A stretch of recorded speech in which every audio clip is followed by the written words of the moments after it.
Yes. All right, good afternoon. Welcome to the Thurston County Board of County Commissioners Board Work Session. It's Monday, October 14th, 2024. It's 2:02 p.m. My name is Ty Mentor, Chair of the Board, Vice Chair Commissioner Fournier online, and Commissioners Carolina Mejia, Gary Edwards, and Emily Klaus here in the boardroom.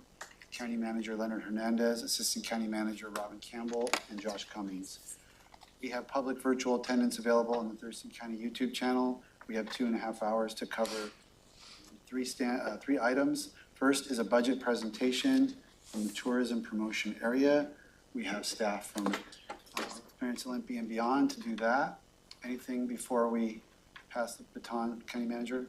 No, I'm just grateful that you're here. That is. All right. Well, thanks for letting me be here.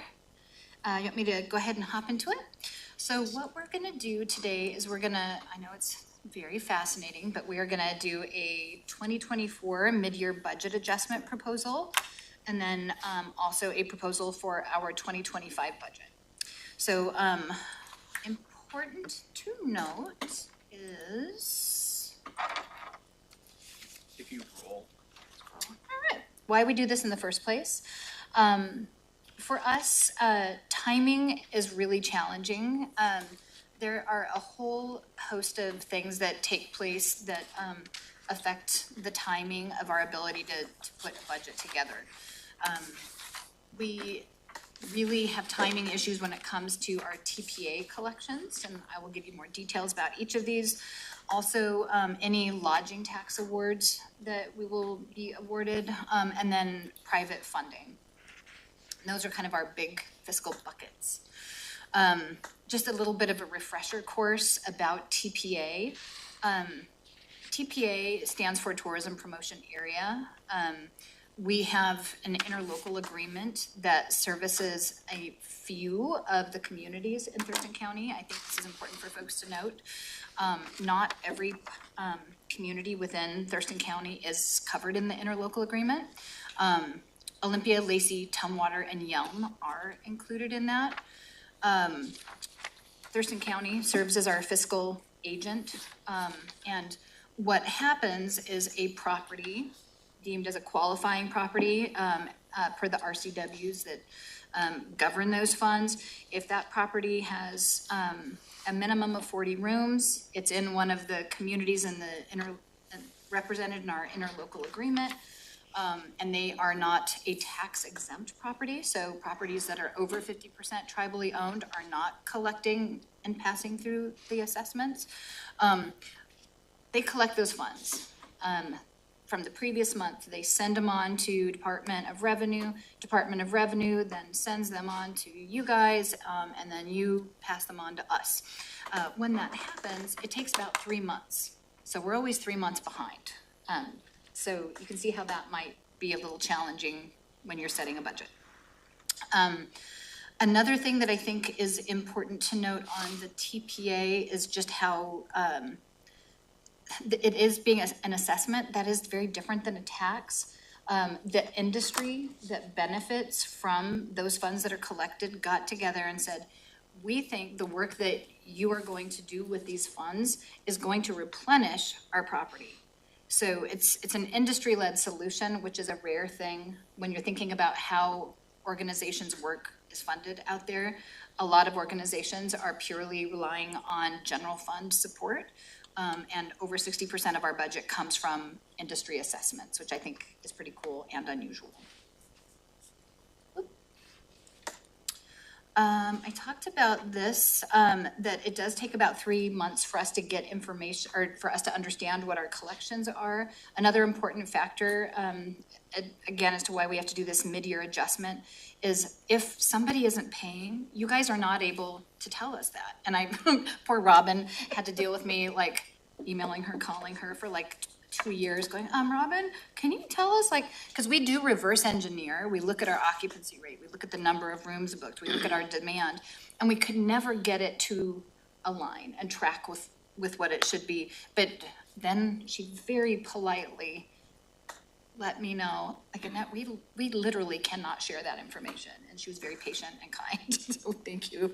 Annette was educated that day. when we, so kind of moving out of TPA, looking at our next more significant pool of funds, lodging tax funds, a lot of those applications start as early as July. So, and when we do those applications, we have to have a budget to present that's been approved. So it is very difficult at that point. We're sitting in July, we have to say, we think where we're gonna land with our budget for the year ahead is X. So of course we have to do a mid-year budget adjustment because reality comes back and we don't know. One exception to that rule on LTAC or lodging taxes is the city of Olympia. We do have a multi-year agreement with the city of Olympia, so we actually know what our lodging tax awards will be from that jurisdiction, which is really in keeping with what is industry standard around the rest of the state. And then last but not least, on timing, just so that you guys know, before we present, whether it's the mid-year budget adjustment or our annual budget to you, we go through a lot of stakeholder engagement to vet this budget. We start out with our Finance and Policy Committee. They review the detailed budget. From there, once they're good with it, it then goes to our Executive Committee. Once the Executive Committee is okay with it, it's then recommended to our Board of Directors.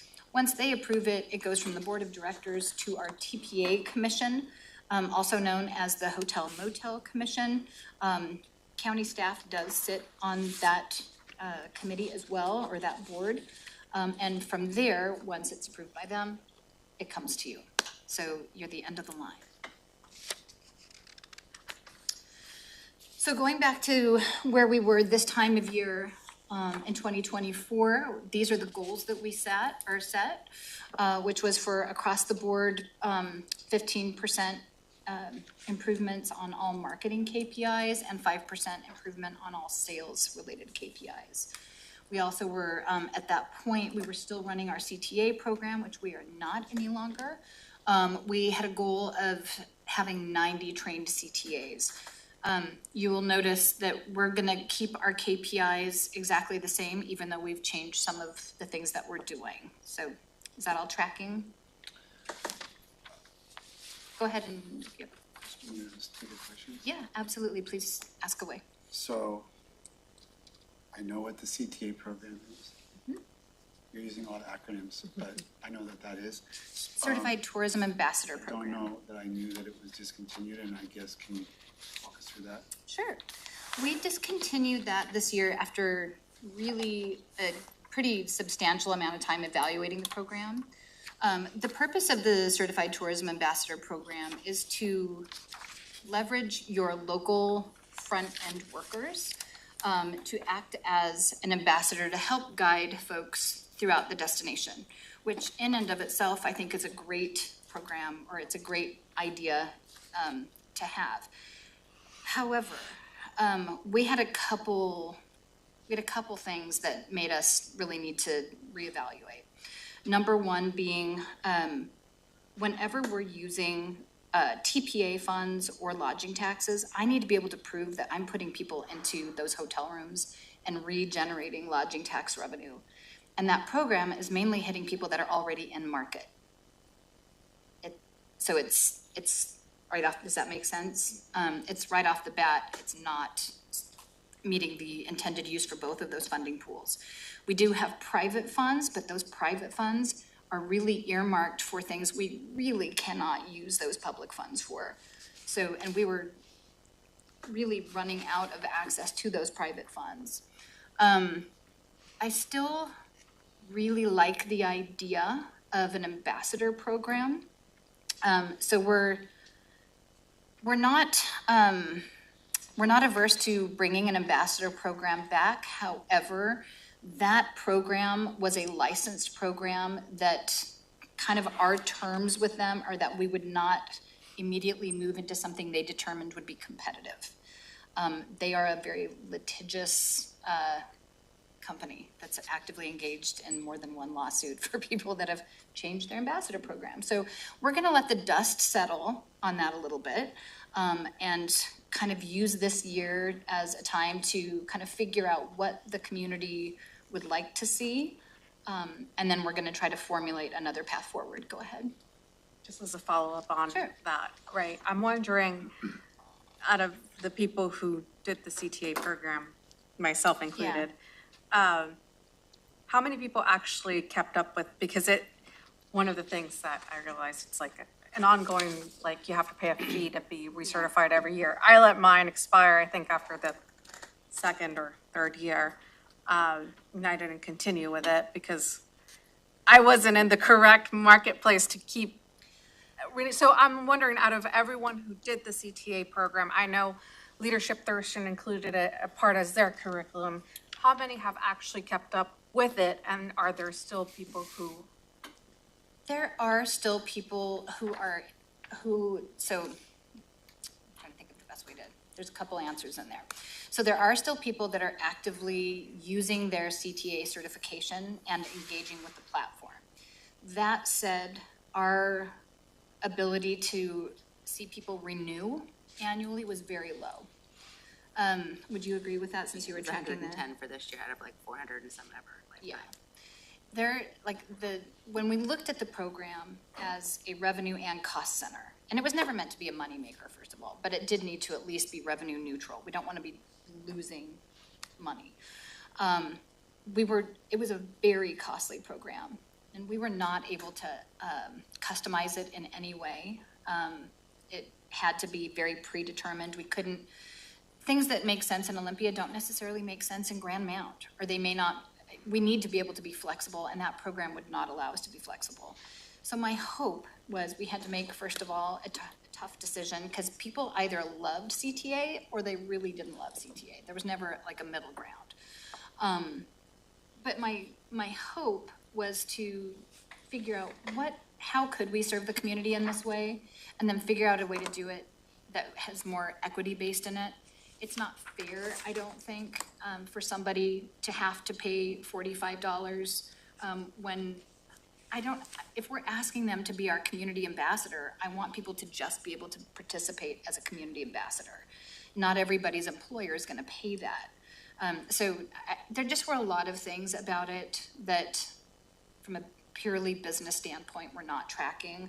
And then the last thing I'll say is just, we are a very small team with a very limited budget. And we were having to spend a lot of time in this project. And it's not that it wasn't a good project, and I think it was done well. I just don't think it was the right project for us at this time. So I'm hoping in the next couple of years, we are going to be rolling out something really fun and new this year in 2025 called Tourism Talks. But we'll get to that, which will be a free kind of educational program that we'll start doing on a quarterly basis. But if we're going to get into another ambassador program, it's not going to be immediately, just because I want us to really make sure that we are crossing our T's and dotting our I's. Is your budget run like on a, Calendar year. oh, it does? Mm-hmm. Okay. Okay. Good question. Well, it was like, you got me confused with the July planning and August to October. And it Well, was like, so now you can see why we have to do a mid-year budget adjustment, is we have to have a budget ready for those July and August dates. But our calendar year isn't until, our fiscal year isn't until calendar, so we're made to adopt a budget well in advance before we can, you're not getting it. well, I mean, that's how all budgets are, but we also do adjustments, so you don't Yeah. need to convish me why you Yeah. might need to. You'd make be an surprised adjustment. how many times I've had to explain why we have to do it this early. So I wish I didn't, but noted for next year. I Okay. will not. Okay, so to get it is not scrolling, so. Oh, there you go. There we go. I'm just trying to go the right way. Okay, so here is on the left what you guys approved last year at this time. And on the right, the adjusted figures, and I'll go through in upcoming slides more detail. Some important notes before we get into the actual number details. In 2023, we were awarded a $100,000 grant to pay for a part of the destination master plan. our board approved using 78,000 of our own reserve funds to match to cover the cost of that project. Last year, we wound up doing well enough that we did not have to move that $78,000 out of reserve funds. So our board said, hey, this year, if you want to, or if you need to, you can still move that $78,000, just discretion, or at our discretion, just as an FYI. We do have some new grant expenses that you'll see housed in the operations line of the budget. And we made some payroll and marketing changes. We used to work with a firm called Green Urbino to do our public relations. We wound up mid-year letting go of that contract and bringing that work in-house. So what we were paying the vendor for public relations, we're now paying staff. So you'll see decreased operational cost, increased payroll cost to handle or to accommodate that PR work. And then in terms of payroll, everybody but myself did receive a 4% COLA this year, and then incentives were paid out to everybody. So going through details on income, you will see on the LTAC side, we received $100,000 from Lacey. We received just a little bit more this year than what we anticipated from Tumwater, an increase from Olympia and Yelm and Thurston County. So it was a really solid year for us in terms of lodging tax awards. The private funds that you see reflected are going to be advertising that we sell both in our visitor guide and products that we sell that are digital, whether they're on our website or it might be market intelligence reports, email newsletter sponsorships, things like that. Event income and sponsorships for things like our annual meeting and sports awards. And then we do, of course, receive sponsorship funding from Thurston County in the amount of $40,000 and $5,000 from the city of Tenino, and then $20,000 from the Port of Olympia. We are estimating, excuse me, 875,000 TPA collections. And we had $50,000 of our Quest grant reflected in this year's budget. We also wrote 2 grant applications to State of Washington Tourism, and were awarded those. One was for a content creation program for Harvesting Resilience, which was the video we tried to show unsuccessfully at our annual meeting, and photography that goes into our shared image library that everybody has access to, that's in that agreement. And then we also wrote a grant for a website usability study. We have incredible website performance. We use SEMrush to look at our website. We compare it with our peers in the industry, their tourism websites. We look at our local nonprofit websites and look at how our visitation to those sites is shoring up, and we are crushing it. However, I had somebody, a new board member, say, well, are you really? And I thought, honestly, first of all, I was like, well, yes, we are, and the numbers prove it. But then my thought was, what if we could be doing better? Like, maybe we aren't. Maybe we could be doing 20% better, even though we are doing really well when you line it all up. So we wrote the grant application, and we're successful, and that is happening as we speak. So we'll find out where we can do better. Because I think even if you're doing really well, there's always room for improvement. So I was excited about that. So that was a new $50,000 that we added into our grants revenue. The interest income, Kelly is a masterful investor. And so we do invest if we have supplemental funds to make sure that we are doing everything we can to be fiscally prudent.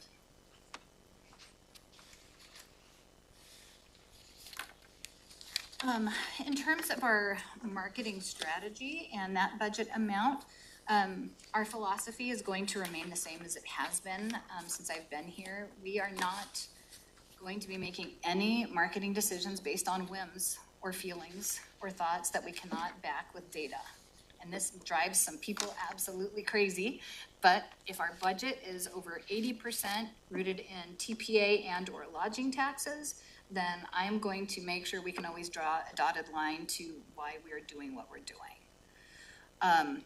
We are going to continue to do the bulk of our advertising through advertising platforms that we can prove bring people to Thurston County and its lodging properties. Media attribution is a significant part of what we allocate, and that means we know where to place ads, we know how to place ads that are not only going to bring people here, but we can prove that they're in our hotel rooms, which is something that really nobody else, I think, is doing locally. But it's where the industry is and where it has been. We'll continue to build out new content and share that. Sharing data has become a big part of our approach, making sure that we're a good data partner. We invest heavily in it, so we make sure that that's accessible. We will continue to facilitate destination master planning meetings so that we're not just, yep, we've made a book. Now we are going to continue to make sure that we're now in the doing phase. We've left the planning phase. We are now in the doing phase. So it's really fun seeing the things that we can actually lead and bring to life. It's not as fun trying to to bring other projects to life, things that we don't have the power to do. But the way we look at it is we're going to set the table and invite the people that can, and we'll provide all the data that we have to build as strong of a business case as we can to help support all of our partners. And then, of course, we're going to deliver on any grants that we've been awarded. Going back to media attribution, this slide is just a quick snippet.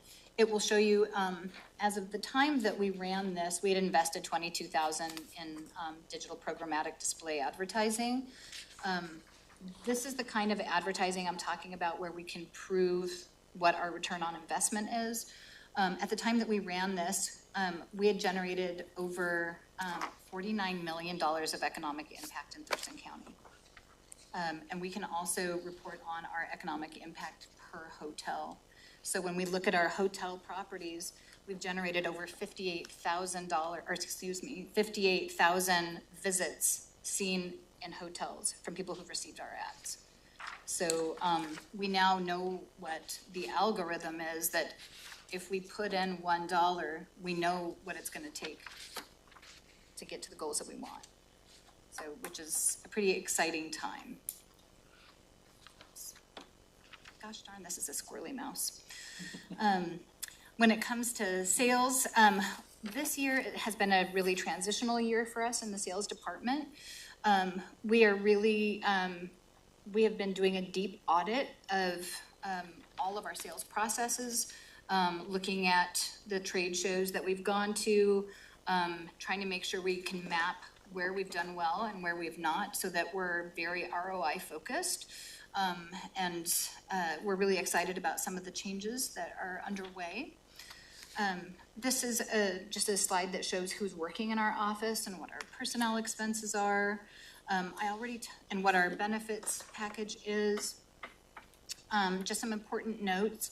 I already kind of gave you the heads up on the one change where we let go of our PR firm and brought those services in-house. So you'll have about a half year of PR expenses there. We also have expenses from an exit package from a change of staff. And then we have everybody, as I already mentioned, that got a COLA.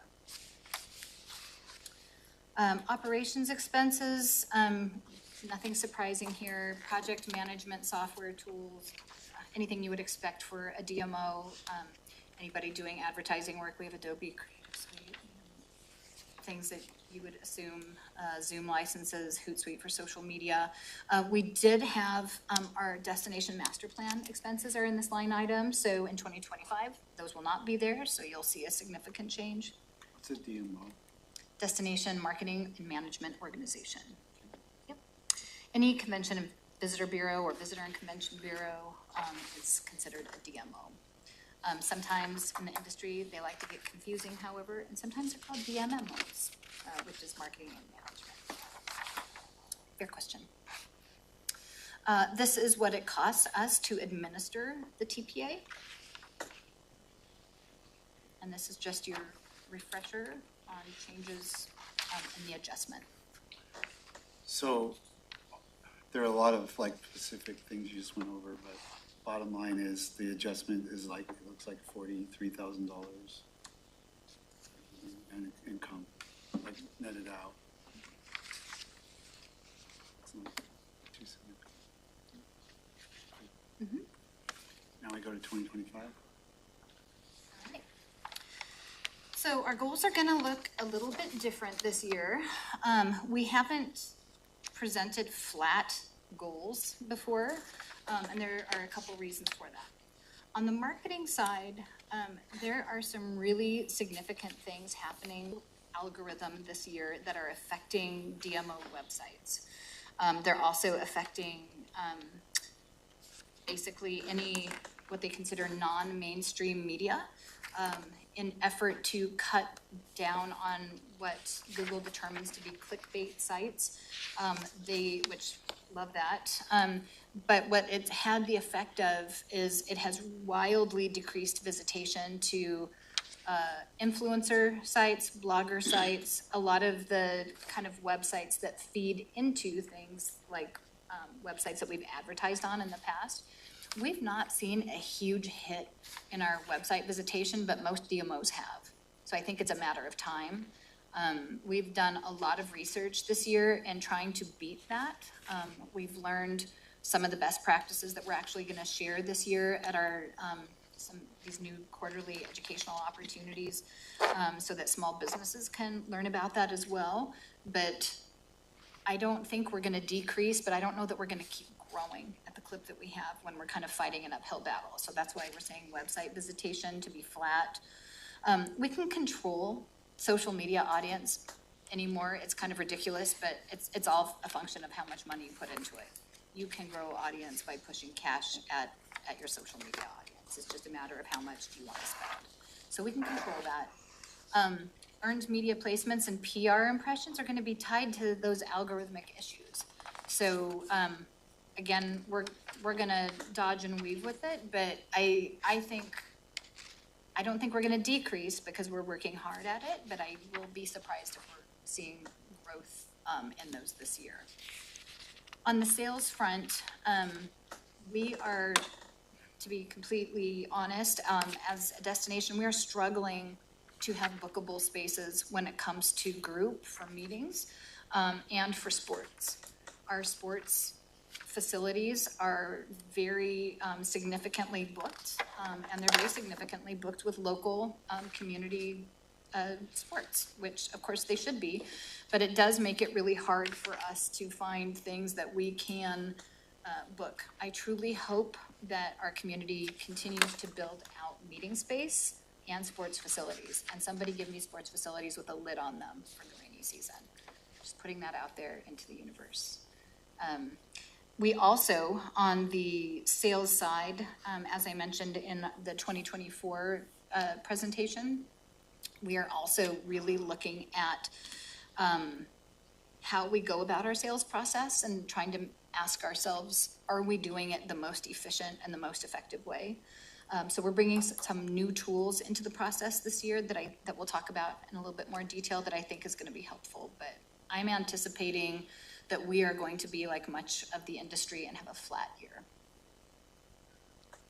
I know, I think I meant to bring this up at your last presentation because you also mentioned sports facilities. Mm-hmm. And I'm sure you are aware, but since we haven't talked about it in a while, the plans for there's a huge sports complex vision for the Tumwater Valley area there with the old warehouses and YMCA involved, et cetera, Yep. et cetera, et cetera, lots involved. There's a lot of plans. Has there been any, I haven't heard about that in maybe 9 months or a year. Has there been anything going on with regard to that plan moving forward? I think Mayor Sullivan would be the best respondent to that question, but the last time we've had a conversation about it, if that is to happen, it's going to be a complex, long-term project. They were looking at like a facilities district, right? Similar to what the hands-on museum and RAC have? Yeah, and I honestly have not gotten an updated I did presentation. a letter of support, if I remember correctly. Now I'm starting to remind myself that Yeah, but it is all contingent on private sector sale and brownfield, and, I mean, it's a big project, so, yes, I'm aware of it, and if that could happen, I would be the happiest girl in town. But I also think there are a lot of opportunities throughout the entire county, that I think could be less explored. ambitious, What's that? less ambitious maybe? Or, Well, maybe just some quicker successes. I mean, well, that's what I meant timeline-wise. Yeah. I could talk all day about the sports facilities that I think we need and that we could sustain. But I think that's another meeting. But it's needed, and I think there's demand there. Just as an update for that, what's going on is the city of Tumwater is still in conversations with the property owner as well as different business sector as well. The Y is very involved in conversations with business owners on what it would look like to get to a point of agreement. And then there was also conversation on where the city of Tumwater wants to invest their funds, because they have different locations and they've gone through this whole study and community outreach to find a location where they want to invest. So there's like different tracks that this whole process is going through. I just think it's got a very long tail. I mean, it could be an amazing, and it would be an amazing thing. If that plan comes together, it will be amazing. But it's a very complex, long, detailed process that would need to come together with a lot of stakeholders between public, private, and everything in between. If you can make it happen, I'd be super happy. Law is involved with one of the properties, and we're very, working through something that would be community benefit, so, but I know there's a lot Absolutely. of pieces. Okay. So here is a side-by-side of, on the left is the adjusted budget for 2024 that we just kind of landed on. And then on the right will be a draft budget for 2025. The details. Some quick notes.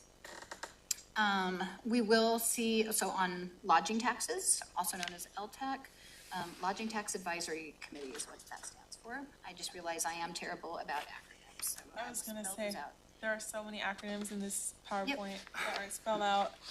Yep, and, Trying to keep track of all of them. okay, so LTAC is Lodging Tax Advisory Committee. Each jurisdiction that has lodging taxes by law has a lodging tax advisory committee. That's how we can hand them out. So we will see an increase in funding due to the City of Olympia's multi-year agreement. That multi-year agreement is built to scale. So that scales up each year, so we did know what our award would be there.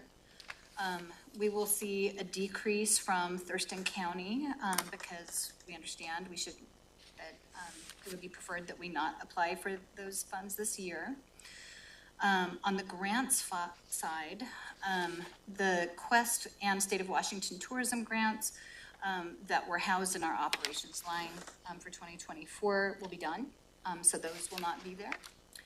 On the payroll and marketing side, we'll now see a full year of expenses for PR management in the payroll category. And then we will have our new marketing and sales coordinator role included in there as well. Everybody on staff will receive a 3.3% COLA. And we have an option, depending on how things go, financially, to give a 1% merit, and then everybody would be eligible for incentive. Hopefully we'll see that we are very fiscally conservative. On the income side, we predicted that we would receive about a $100,000 award from Lacey, and we just found out that that was correct. This was what we had predicted for Tumwater, and we actually, they haven't, I don't think it's gone, no, it did go through council, didn't it? So that was finalized. We actually did a little better with the city of Tumwater than what we had anticipated, which is nice. That is the award predicted for Olympia and Yelm, and we, as I noted, we will not apply for Thurston County lodging taxes this year because we understand that that is not the way to go. On the private funding side, you can't see that up there, but I don't know that I dare try to move that. It reflects our advertising, event income, sponsorship revenue, et cetera. We are predicting an uptick in TPA collections. As more lodging properties come on board, we're seeing more bookings follow. Our demand is looking really solid, and what that says to us is that it's just showing how many bookings we were missing by not having continued growth in our lodging market. That said, if we do not hit that number, we obviously will have a plan B of, how to mitigate any revenue that doesn't come through. If we see grant opportunities, we will take them. I just don't know what they would be right now, so they're not included in our budget. And I suspect in the next year, the investment market is going to be fairly volatile, being an election year, so we're not predicting growth in our investments. Therefore, the interest is the same. Our marketing and communication strategy is going to be consistent with what we're doing today. I don't see that changing.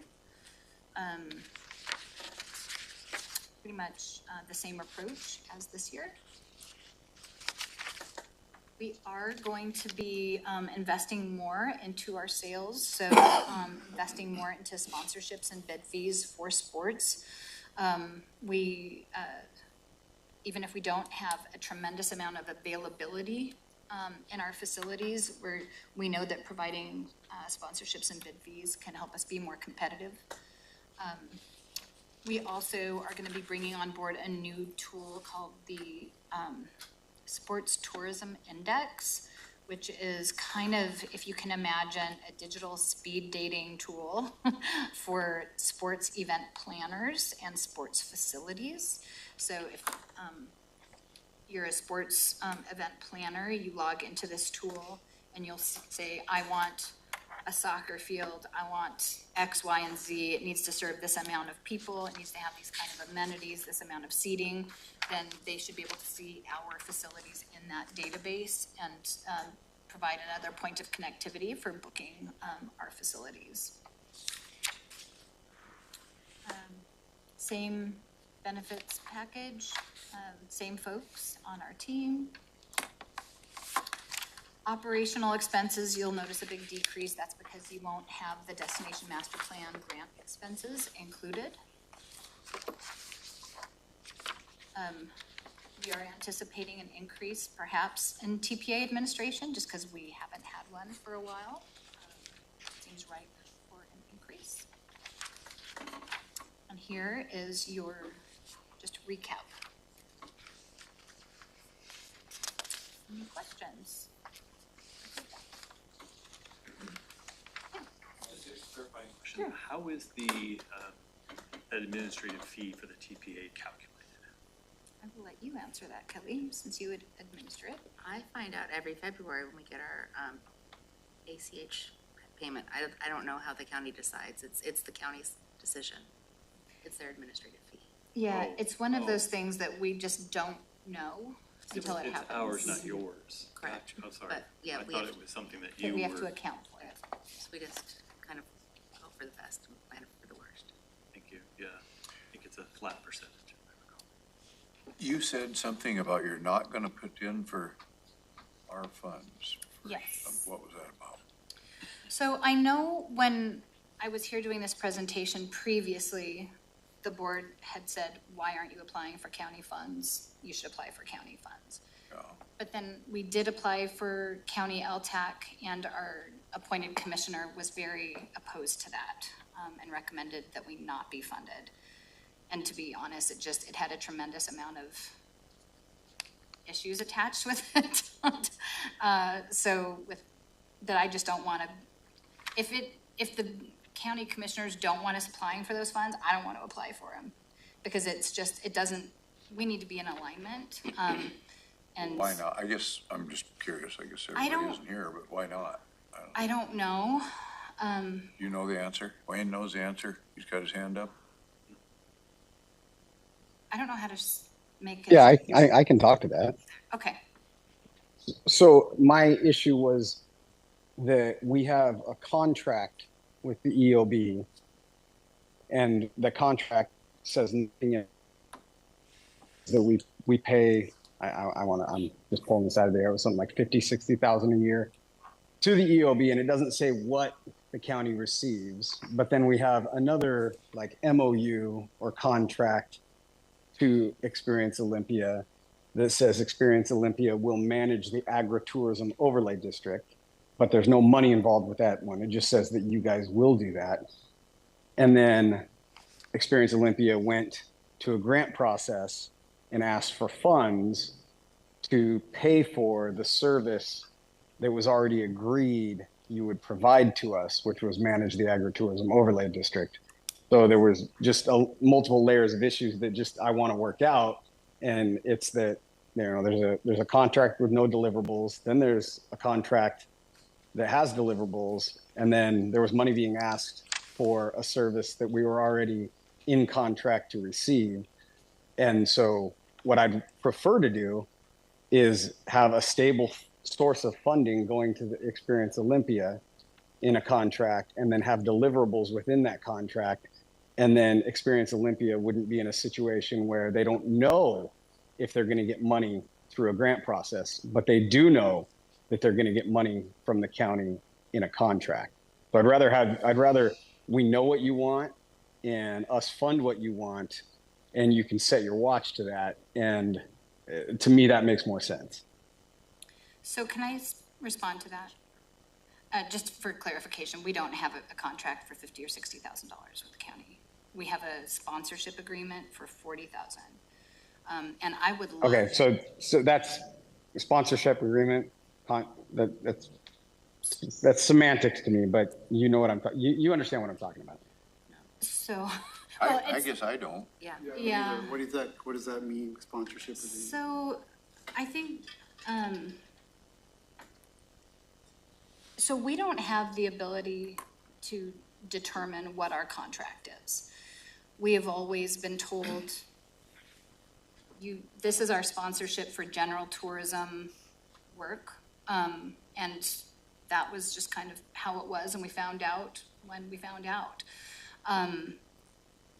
That is, and he's right, that is separate from the MOU to manage, and we manage the Thurston County Agritourism Advisory Committee.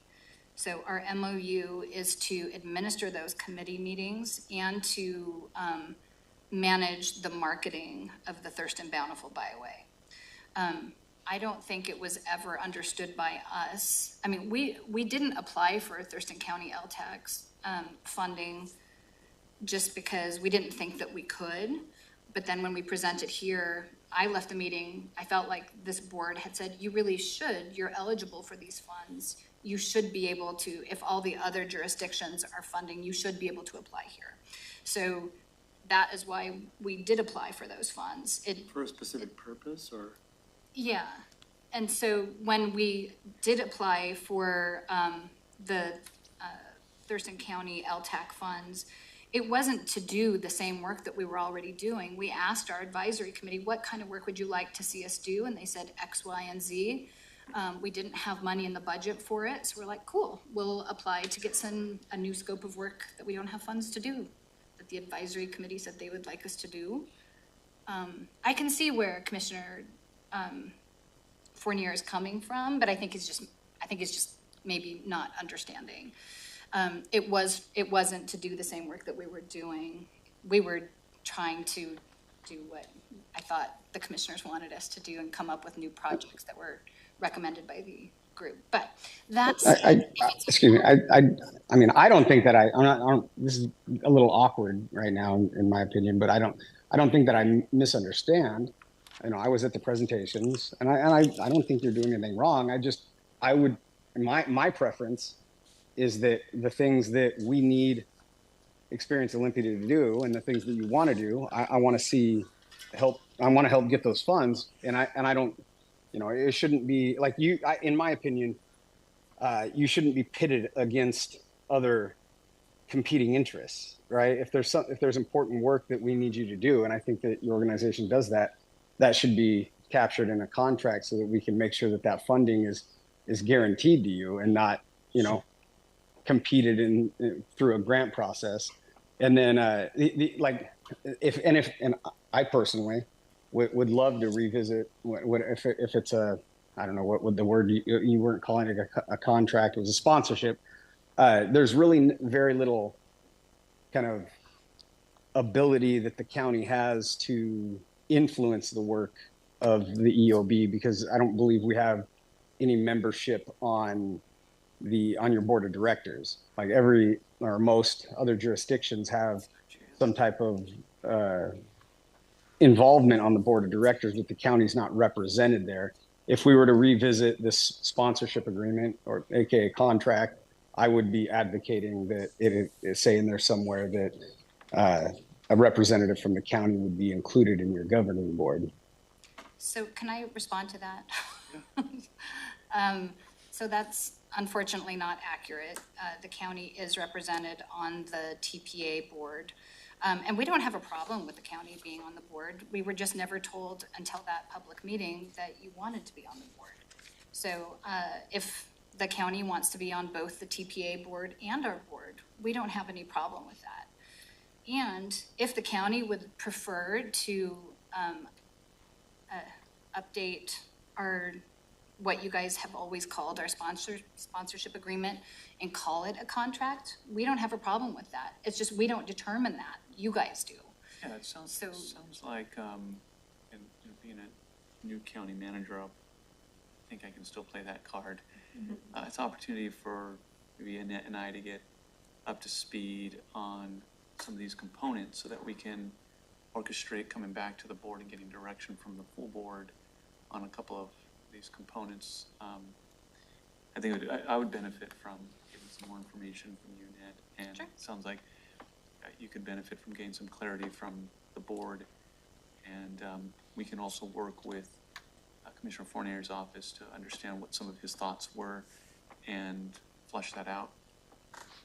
I was just going to say kind of the same thing. I think that a lot of this is new information to a lot of the board, right? And so I think we need to have internal conversations about this matter and have a board decision on how we want to proceed. And so I think what the county manager, I agree with you, county manager, in terms of having those internal conversations. And if I can just add, it's been this way since 2014. In what way? The sponsorship for tourism, the Bountiful Byway. Bountiful Byway, no, the Bountiful Byway came later. We were asked to do it. We were asked to take over that by the county. I believe Josh would remember. I think it was 2017. And then the TPA is just what the TPA is. You guys are the fiduciary agents. So Robin, go ahead. So as far as the TBA goes, that is an interjurisdictional agreement with the county and the cities. And the jurisdictions named the VCB as the administrator of the TBA. But the contract requires, and why they're here today with us, the contract requires, since it is a, I know it's not per se a tax, but it is essentially under a taxing function. The state auditor's office requires that the county, the buck stops here, as you've heard me say before. So you have to review the TPA budget, and approve that. And, it just happens to be part of the VCB budget, which is why you see the entire budget for And- experience. The long and short is, like, if it is a problem for us to apply for lodging tax funds, we will not apply. Like, it was very clear that we should not apply, and I am perfectly happy not to apply. It is not Well- the end-all, be-it-all. Clear from one commissioner, but Yeah, one commissioner's opinion does not Yeah. make things clear. Okay. All due respect to Commissioner Fournier, he may be 100% right, I don't know, but I didn't know about this whole, to me, the important nuance that you've described is what you were doing in support of the Bountiful Byway / agritourism overlay versus what you were applying for funds to do. If there was any overlap there, I would probably agree with Commissioner Fournier, but it sounds like there wasn't any overlap there. You're under some kind of obligation, I don't know what that is, to support the committee. But then there's a whole set of activities, very distinct from supporting that committee, that could potentially be appropriate for funding. I think the rub is that the sponsorship agreement that we had is kind of what Kelly was trying to get at. That's been in place before the ask to administer the Thurston Bountiful Byway. Thank you, Rob. Right. I never once said that you could not apply. I did not speak on behalf of the committee. But like I've said, it doesn't seem to be done correctly if we've already got a contract for something to be done, and then money's being asked to do that thing we've already got a contract for, and then we're providing funds for something else, but there's no clear deliverables on what that something else is. And so I feel, and that's just me, that could be relooked at so that we could have like a clear agreement and clear relationship. And I again do feel that the county would be served well to have a representative on the board that is involved in the discussions about what the work plan is for the EOB and things like that. It just, to me, it's a better way of doing things. And I also just want to say that my understanding is that this is the first time that the EOB had applied for LTAC funds ever. So in previous LTAC iterations, the VCB, there was an understanding between the county and the VCB that the VCB would not be applying for LTAC funds. So this was not Wayne saying, you don't get to apply this. There was a previous understanding that VCB was not going to apply for these funds. And then there was a change in management at the county, and there was a change in understanding somewhere, unbeknownst to anyone that I'm aware of, that the VCB did start applying for LTAC funds. And so there was a change in the way that business was done. And I feel like I would be remiss to not be, raising red flags and saying, hey, there's things that are being done differently now. Let's talk about it. Commissioner Edwards first, then Klaus, then Mejia. I don't know if, does everybody know what Annette had done and we're boosting our funding? I don't know, she was the driver that put us in the driver's seat now, I guess. We were passengers before, now we're in the driver's seat, I guess, on that additional money that is coming in. What's that gonna amount to, Robin? Just offhand, I couldn't say. I've been looking at too many numbers. It's like an additional 150,000. Sounds about Yeah, right. I mean. Yeah, and so you're correct. There will be additional money, and that money could be directed to the VCB if that's what the commission wants through a contract agreement. That, in my mind, that gives the county the kind of the driver's seat in telling or working with the VCB on what they would like to see as a work plan, instead of being passive and just saying, hey, come and apply and tell us what you want. I see there's there is opportunity for the VCB to have access to additional funds in not necessarily through the grant process, but in, one-on-one conversations with the county. Yeah, and I know there's other commissioner comments, but I would say is some of this needs to be discussed and then brought back so that we can have a conversation that would lead to some direction from the board and we can research some things. Commissioner Claus?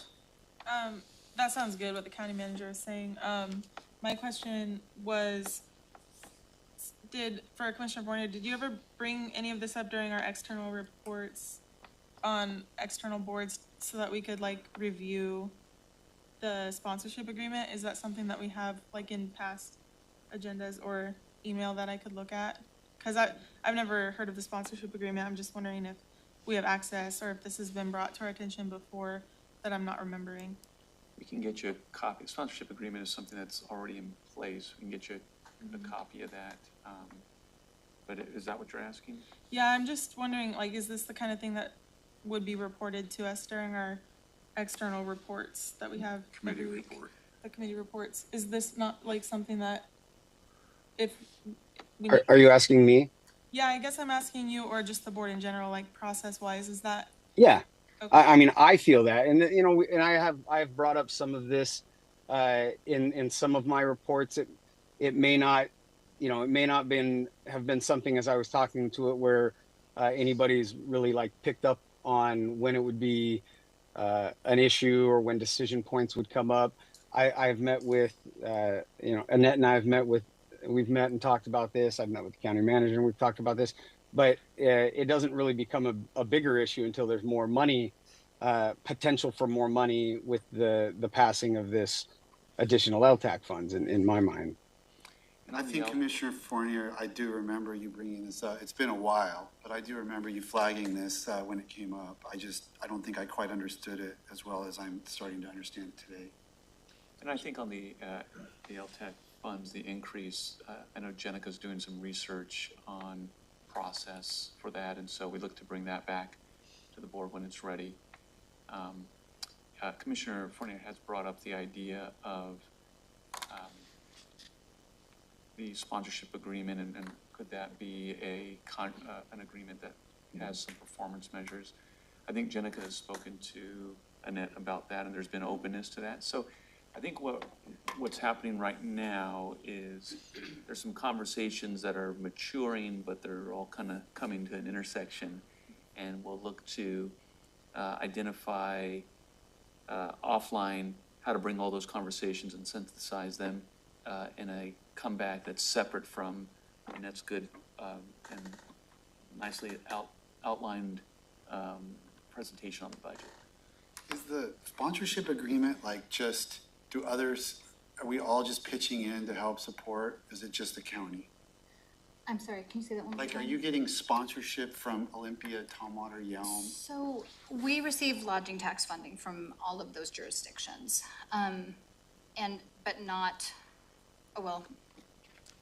We receive lodging tax funds from those jurisdictions. We do have one jurisdiction, the city of Tenino, that does do a sponsorship that is just general tourism sponsorship. The county has just always, to my knowledge, done it a little different, and Wayne is correct, or Commissioner Fournier is correct in that we have historically not applied for county lodging tax funds, and the only reason we did it is because of this presentation in the year previous where the commissioners said, you should do this. And so it's okay. I mean, and if you're looking at the law specifically calls out convention and visitors bureaus. That's what these funds are for. However, you guys, as you know, as policymakers, you can determine that this is not a priority and that you would prefer to handle it differently. And we're going to be fine with whatever you determine is the way to go. If you prefer to have a KPI-based sponsorship agreement or contract, I don't really care what you call it. We will be very happy to comply.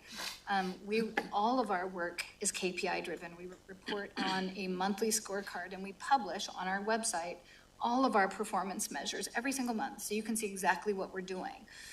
So if you want to have, if you would like us to not apply for those funds or to have a contract that you fund from those funds, it's gonna be fine with us. All I was doing in that presentation was letting you know. And he didn't say you cannot apply for these funds. He just said it's not, I don't remember the wording, you should not, or he did not like it, or he couldn't recommend it, I think is what it was. But the message heard by a lot of people was that the county did not support that. And so I want to honor that and just, you know, be more cognizant of Well, I what. take it you might not have even said anything if I hadn't asked the question, I I guess. would not have. But I am Okay. really excited that you approved getting your second 2%, and it should be about $110,000, because I track it like a hawk. So whatever you decide to do, you'll be in better shape. More information to come. Yeah, sorry, Commissioner. Yeah, all I was hearing is that Commissioner Fournier wants to volunteer for an additional committee. It's pretty silent. You would hear that. But, you know, I also, with the additional money, I do want to remind the board that we all went to the fair and that there is that pending request as well. And so, not to make any promises quite yet until we have that all figured out. But I just kind of want to go back to, I think we're going to start going around in circles here pretty soon, and this is just better held internally. Definitely bring this back, commissioners, and have Jenica participate. She's doing a great job rounding up some research. I look forward to meet with Annette offline. I appreciate the presentation you did today. Thanks for the time and energy you put into it. Are you going to, I think typically you guys vote to approve or not approve the budget. It's just a part of our process. So no, the board does not make decisions in the moment when you Okay. come forward. Okay, But they approve the TPA along with the rest Okay. of their budget in December. perfect. Okay, thank you. Thank you.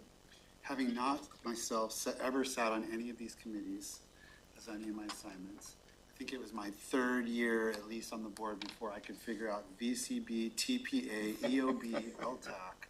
It's a very jargony industry. So jargony, and like, Yeah. I mean, EOB is just the name of the VCB, correct? Yeah. But yet we just use those interchangeably in this conversation, so I would just caution commissioners if we're in public meetings and trying to have anybody make any sense out of what we're talking about to deal with the acronyms. Okay. But anyway, Spell them more to come, and thank you for your time. Page numbers and explanation of acronyms would help. All right.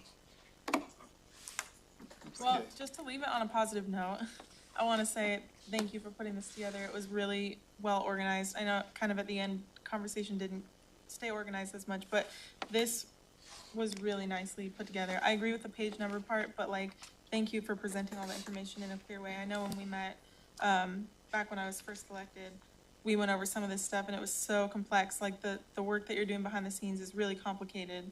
And so to be able to bring it to us in a clear format like this, I just really appreciate. I know that probably a lot of work went into this presentation, so thank you.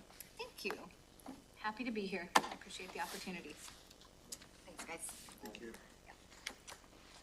All right, so let's go to item 2, which is external boards and commissions. Commissioner Fournier, do you want to start? If you're online. I don't have any to report that I can remember.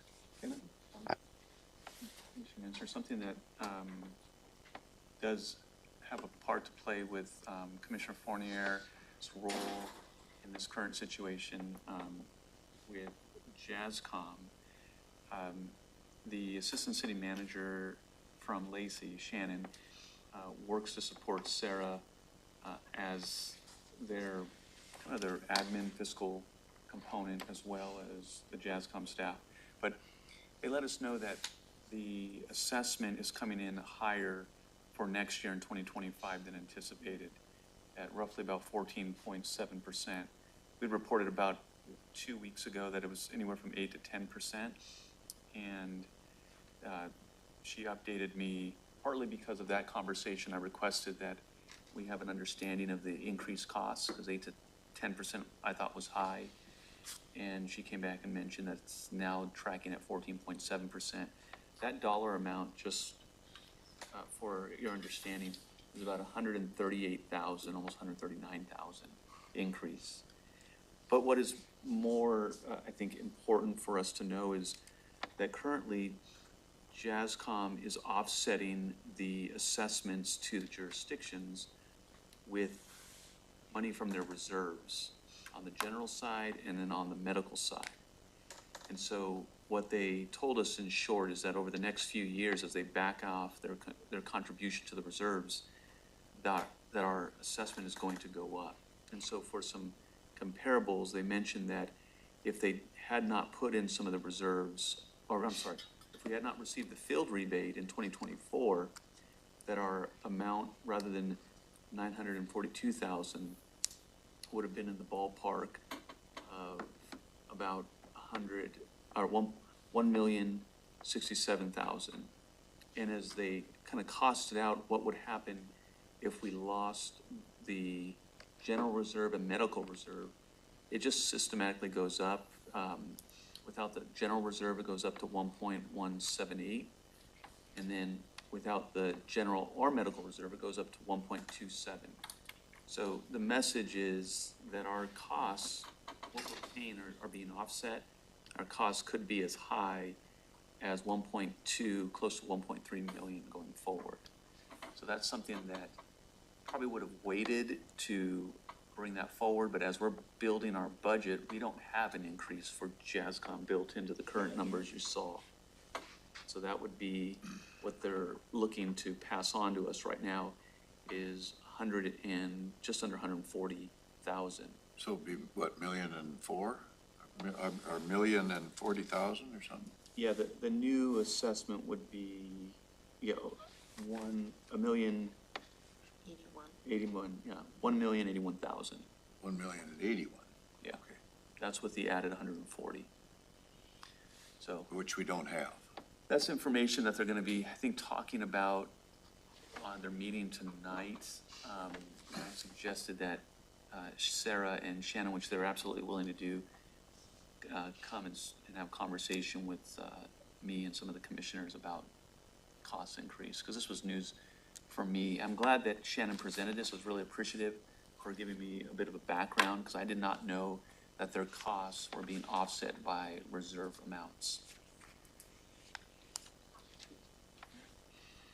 Boy, Wayne's got his hand up here. Oh, sorry. Yeah, I just wanted to say thank you to the county manager. I wasn't sure when that was. I didn't report on that because I haven't been to the meeting yet. But after going to the last JASCOM meeting, I brought up that it feels almost like this last conversation that we had. There's a tremendous amount of like outside influence that we have very little control on or ability to weigh in on, and it's these external contracts like JASCOM. We fund a significant amount of their operations, and we have very little say in how they operate. So they could be adding all these services, they could be conducting these services that we may not necessarily need from our perspective, and it's driving up costs, it's affecting costs. At the last meeting that I went to, they gave presentations on several of these out of county responses that they led on in Mason County, Pierce County, where they have no cost sharing agreements with these other jurisdictions. And these investigations and enforcement actions, they could have cost hundreds, from $50,000 to $150,000 a piece. They were very open about they were costly and labor intensive, and we have no real say on their governance except one vote, and they're managed, kind of seems like managed by the city of Lacey. And so we've got this external agency that is running this organization where we're bearing a tremendous amount of the cost, and we've been having these ongoing discussions about is the service meeting the needs of our county residents, and that's been something that's going on all year. So the dynamic is kind of unsettling to me, and I hope that we can figure out how to have a conversation about how to get that under control or under wraps. Commissioner Klaus? Yeah, I don't want to have another conversation that goes in circles, but as the primary representative for JazzCom, hopefully I'll be reappointed soon. But one thing I've been working on is improving that relationship. I think that all of our interjurisdictional and regional relationships are important. Yes, Lacey has a lot of influence in JazzCom, but I would just caution anyone who's listening, JazzCom meetings are also recorded and they're on YouTube.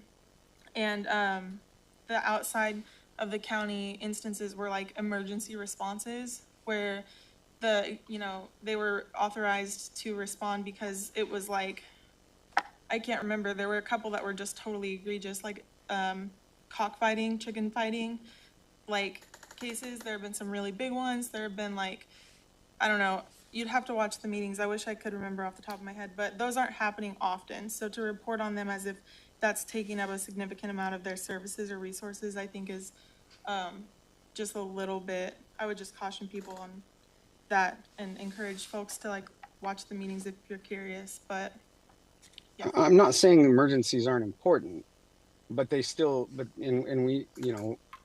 have to have systems in place to respond to those, but they still cost, right? They still have costs to the county, to the taxpayers, and we have to have systems in place to respond to them. And if we don't, then we don't have, like interjurisdictional agreements between those other counties, and we just send resources, they still cost money. There could be a big fire over in Pierce County, and we could send every fire truck we have, and unless there's some kind of agreement between them, where it's either reciprocal and we get some type of service back from them, or there's some type of cost sharing agreement. When there's a fire in Wenatchee and every fire agency goes to Wenatchee, the state or that local jurisdiction will pay for the fire trucks, for the emergency responders.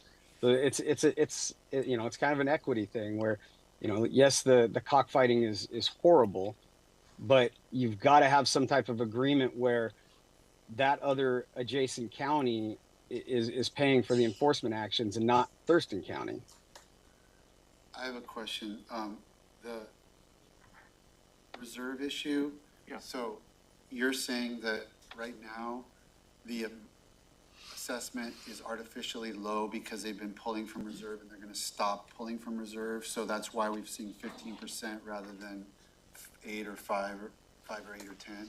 Yeah, Commissioner, there's two components. There's a reserve that they're using currently to help mitigate the cost to jurisdictions, but then also there was a field rebate that was part of the equation in 2024. What they're saying is if you were to take both those out, then the cost would have been significantly higher. JazzCom, and Mr. Klaus, correct me if I'm wrong, but they are following direction to reduce their reliance on that reserve year by year. So they're going to be moving more cost over to the jurisdictions to pay their accurate amount. And so I really appreciated Assistant City Manager Shannon for giving us a heads up that in future years, it won't level out, it will increase until they get to that number. I think what she mentioned about JazzCom as a body, when they take items forward to increase services or increase veterinarian services, et cetera, if the county has concerns about increased costs, that would be the time to voice the county's position about those increased costs. And it's kind of hard because I would imagine maybe philosophically we could agree, yes, we want JazzCom to expand its services, but then financially, if those costs are going to come back to the county and increase our contribution, it just becomes something that will hit our general fund. Okay, so at this point, you're just giving us a heads up. Just a about heads the up. budget issue. Because we will likely have to talk about that on Wednesday to an adjustment, since the numbers we presented. I just had a meeting with with Shannon on Friday late afternoon, after the information the budget team had already put together. So that's an additional 140. Commissioner Mejia. I can reserve my comments for Wednesday because I have quite a few. Go ahead, Commissioner Fournier. I just, like remembering over the past years or the past year, when this year began with us having a conversation about service levels and how, what we were getting, what we wanted, how the commission felt about the services they were receiving. And there wasn't any kind of consensus, to my knowledge or to my recollection, that we were overall satisfied. And there was a conversation that was never really completed. And so,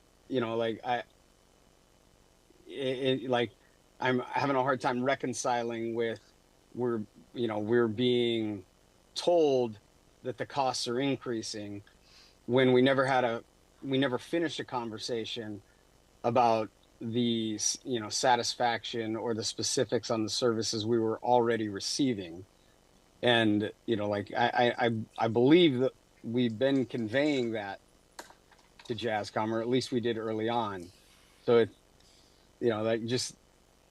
I don't know, I feel like maybe I don't know, there seems to be a weird rub there for me.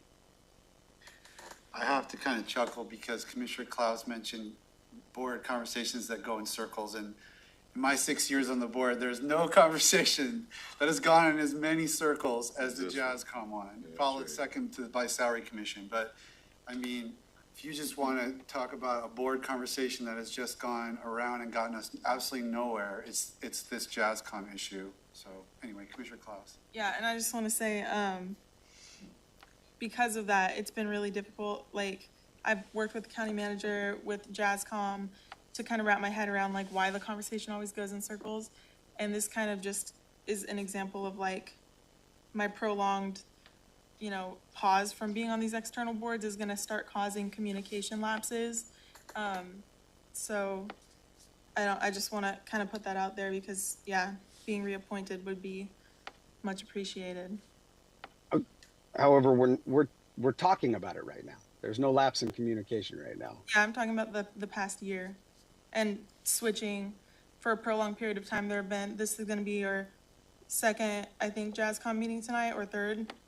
But yeah, just throwing you into a committee that has had a really complex history with almost a year's worth of conversations and now new conversations with the county manager. It's been a lot of work to wrap our minds around. So just kind of like throwing someone in, I'm not saying like you've done anything wrong.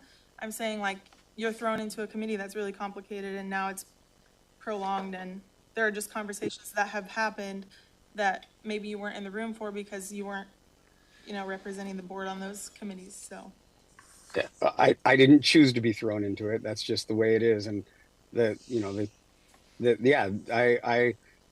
I guess I can, I appreciate Commissioner Mentzer's suffering through the circular discussions for the last 6 years that he's been through. And I think what is precipitating this specific part of it is that the increase is so significant in a time where we are having our budgetary issues. So, 2 weeks ago when it popped up that it was 8 to 10%, that was a shock. 14% with an understanding that we could see increases for the next several years is something we just have to be aware of. And if we need to, I would recommend we have some conversations, and we can do it offline with some of the Jazzcom staff and City of Lacey staff, so they can help bring the commissioners up to speed on some of these numbers. Might be helpful. Okay. Then I'll go to it. Commissioner Klaus. Anything to report? Commissioner Edwards? No, I'm good. Commissioner Mejia? Yeah, and I'll do events that I also attended. I attended the Latino Economic Town Hall with the White House, where the White House reported on just several grants that they have available and that they have done in the past for different communities. It was interesting to learn that King County applied for some of them and got several. So I will reach out to them and see what grants are still available for our local communities here. But that was really exciting to hear. Then I attended the jail resource team meeting, or it will not be called that anymore. They're going through a name change. I attended a meeting with our fair board coordinator as well as our ACM, Joshua Cummings, and she gave me a couple of updates. I haven't been able to attend the past two meetings because intercity transit falls on the same night and it's been going long recently. So she gave me an update on what's been going on there, and we'll see a resignation from one of our board members. This was the ex officio member, so it's not one that we have to fill, but there is still a vacancy with District 3. I attended the Lotus Court grand opening and gave some and spoke. Then I also attended the Osho Cultural Community Center they've just restarted their bazaar, and they had over 30 local vendors, and it was really cool to see Summit Farms there, and we had just seen them at the farm tour, so seeing them there was pretty cool. And they have this hot pepper challenge, which I did not partake in. I attended the policy subcommittee with the Board of Health. I attended the Together 35th breakfast along with Commissioner Menser. Commissioner Fournier attended TRPC for me, so thank you for that, Commissioner Fournier. And then I attended the Together 35th breakfast as well as the Week Without Driving. It was an event hosted by TRPC. Attended Intercity Transit, and we reviewed the budget, and we actually this week will be reviewing applications and scheduling interviews for all of the amazing applicants. And yeah. Okay, thank you. Looking at my external events that might have board significance, I mentioned that I was going to be attending the Maryland Strickland Local Leaders Roundtable, which I did. I thanked her for the funding for the fair project, and she wanted to know about public safety concerns on the ground from each jurisdiction. It sounded like in most jurisdictions, crime has been pretty static. The mayor of Tacoma said that crime is down significantly within Tacoma. Both violent crime down, property crime way down. That was good to hear, because our prosecutor always says that you can always tell where Thurston County crime's going by looking at how, kind of up the I-5.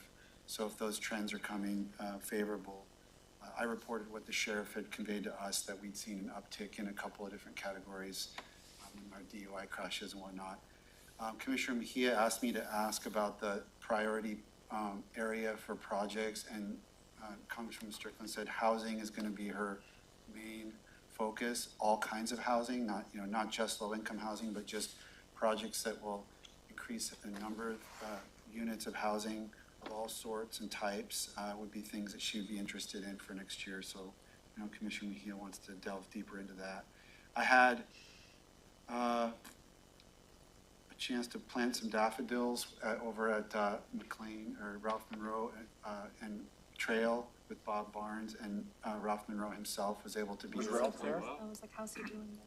He's, he's obviously suffered some health setbacks, but they were able to get him out there and have a chance to see the kids, and it was pretty cool. Had a couple of meetings with members of the Board of Natural Resources, answering questions about the Capital State Forest issues. How did that go? It went pretty well. I guess it's hard to read the members. They kind of gave us, Mr. Cahill was one of them. He, I guess, had authored the letter that was sent to us back in March. and it was a little bit disappointing to hear that he kind of explained what he was expecting out of Thurston County, and it was a little different than what we did, but there was no way for us to have known that based on how that letter was worded, so I found that a little bit frustrating. He was saying they weren't looking for us to show how beneficiaries would be made whole on a dollar by dollar, cut by cut basis, but more what lands were we trying to preserve and what plan did we have to replace those lands or replace the revenue source, sort of, so that there was like a roughly equal just land corpus, so to speak. So at sort of a higher, longer term level, it might have been, okay, we want these things and we're going to go ask the legislature for these dollars to buy these. I mean, I don't quite know how he would have framed the response that he was looking for, but he explained that. We explained to him some of the things, that we've had in terms of our DNR interactions, because obviously with Commissioner France's letter coming in the week before, I felt like we needed to clear up some of the implications from that letter. So it was a conversation that I think was worth having. Yeah. Are you getting ready to leave this issue? Yeah. What happened with the timber sales thing? Did they have it or not, or what'd they do? There's 3 sales that have, well, one of them, there's 3 sales that have been in Thurston County that have not been gone through. And they're set to be considered by the board here later this year. Oh, okay, nothing happened so far. Nothing happened so far. Okay. Yeah, that's to come in the next couple of months, it sounds like. I thought this might be interesting. Sentencing Guideline Commission is discussing the issue of the juvenile overcrowding at Green Hill that I think Commissioner Fournier brought to our attention. We got a letter from DSHS about very long, protracted discussion about how we would manage that. So what had happened was the governor actually has the power to call, so if the governor declares an emergency, he can empower the Sentencing Guideline Commission to basically take over and set policy, like overrule sentencing rules on a short-term basis. So there was a group called Team Child, I want to say. They were basically saying conditions are so poor in the juvenile facility, no rehabilitation is happening. They asked the governor to declare the emergency and essentially empower us to set emergency rules. Like we could cut juvenile sentences all in half to clear out the facility so that the rehabilitation could occur. Very drastic things. Of course, that would be taken up by the legislature at the next session. So it would be like, for a period of months or whatever. But the governor declined to do that. He sent a letter back to them saying all the reasons why he understood there was an issue, but things were being done to address it. It did not rise to the level of him declaring that emergency power. So we didn't have to really deal with that, but we're being asked to produce some long-term recommendations for the legislature, how we would address this juvenile facility situation over a longer period of time. So we basically went talking about running around in circles. That discussion, in my view, went around in circles for 3 hours, and we ultimately landed on creating a subcommittee to delve in deeper and try to create some ideas. So that was an interesting discussion and may bear on. You volunteered for the subcommittee? I did not volunteer for that subcommittee. I have learned my lesson. I'm subcommitteed out, so I left that for the other members of the commission. So I'll leave it at that. And then that takes us to item 3, commissioner items. Anything?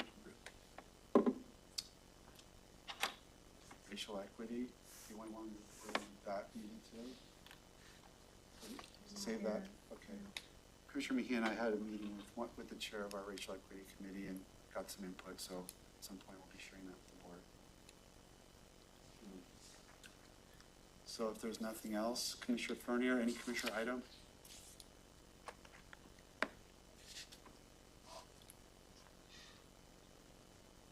No. Okay, then we're adjourned.